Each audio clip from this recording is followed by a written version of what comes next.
लेकर आए कुछ एक्सरसाइजेस जो कि बहुत ही सिंपल है।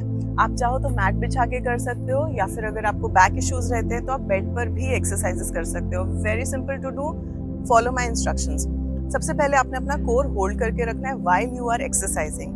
ब्रीथ करेंगे नॉर्मली, सांस रोक के एक्सरसाइज नहीं करेंगे सो दैट ऑक्सीजनेट होते रहें। उसके अलावा ये एक्सरसाइजेस जो हैं वो आपकी lower body, back, core, shoulder सबके लिए हैं। So let's start doing them.